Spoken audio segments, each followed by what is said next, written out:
বিসমিল্লাহির রহমানির রহিম। আসসালামু আলাইকুম এভরিওয়ান। আপনারা দেখছেন সোনাহলি হল চ্যানেল। আজ একটি নতুন ভিডিও নিয়ে আলোচনা করব। ভিডিওটি হলো ঘন ঘন কাশি দূর করার উপায়।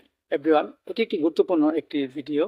কাশি বিভিন্ন রোগের উপসর্গমাত্র। কাশি রোগ দুই ধরনের হয়ে থাকে। একটি হলো শুষ্ক কাশি, আরেকটি হলো সরল কাশি। এই কাশি হওয়ার বিভিন্ন কারণ হয়ে থাকে। এর মাঝে কিছু ঋজু কারণ হলো আমাদের মাঝে কোনো ঠান্ডা যদি লেগেই থাকে, এর ফলে আমাদের মাঝে এই কাশি রোগ হতে পারে। আবার দেখা যাচ্ছে যে আমরা যদি ঠান্ডা জাতীয় খাবার পর্যাপ্ত পরিমাণে খাই, এর ফলে আমাদের মাঝে এই কাশি রোগ হতে পারে। আবার দেখা যাচ্ছে উপজিহ্বা বৃদ্ধি পেলেও আমাদের মাঝে এই কাশি রোগটি হতে পারে। সেবার এই রোগটি আমাদের মাঝে হলে আমরা কিছু করণীয় বিষয়গুলো জেনে সুস্থ হতে পারি। যেমন দেখা যাচ্ছে একজন ব্যক্তির হঠাৎ তার মধ্যে ঠান্ডা লাগার ফলে প্রচুর কাশি এবং গলা সুরসুর করে, কাছ থেকে অস্থিরতা ভাব থাকে, এসব লক্ষণে আমরা হোমিওপ্যাথি একটু ওষুধ খেতে পারি। সেটা হলো টেকনিক 30 আমরা 2 ফুটা করে সকাল এবং বিকেল 2 বার সেবন করতে পারি।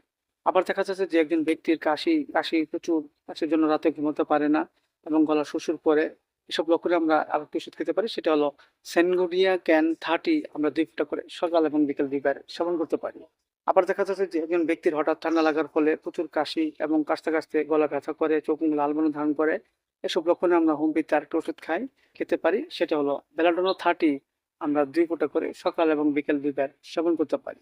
পাশাপাশি একটি বায়োকেমিক পরীক্ষা খেতে পারি। সেটা হলো ফেরাম্পস 6 4টি করে চিবিয়ে আমরা হালকা গরম পানি সকাল এবং বিকেল 2 বার সেবন করতে পারি। এর ফলে আমাদের মাঝে ঘন যে কাশি, সেই কাশি ব্যক্তি আস্তে দূর হয়ে যাবে এবং আমাদের মাঝে সুস্থ বোধতা ফিরে আসবে। এবং অসচেতন অবস্থায় কিছু নিয়ম মেনে চলবো। আমরা দেখা যাচ্ছে ঠান্ডা জাতীয় খাবার খাওয়া থেকে বিরত থাকবো এবং শরীরে যেন ঠান্ডা না লাগে সেদিকে আমরা অবশ্যই খেয়াল রাখবো। এর ফলে আমাদের মাঝে সুস্থ বোধতা ফিরে আসবে। সেজন্য ভিডিওটি ভালো লাগবে অবশ্যই আপনারা লাইক দিন, সাবস্ক্রাইব করবেন। সবাই ভালো থাকেন। Thank you so much.